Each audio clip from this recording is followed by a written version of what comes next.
ringkasan berita minggu ini.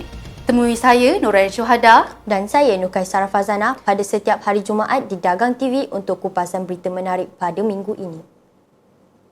Kami bersiaran secara langsung di bilik berita Studio C, Kuala Vocational Perdagangan.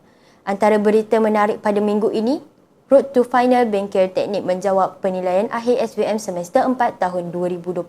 Sambutan Hari Guru 2025 oleh pihak McDonald. Taklimat zakat oleh Majlis Agama Islam Negeri Johor. Lawatan ke Kompleks Kraft Johor.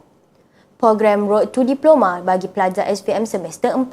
Bengkel peningkatan kemahiran pensyarah Jabatan Teknologi Maklumat.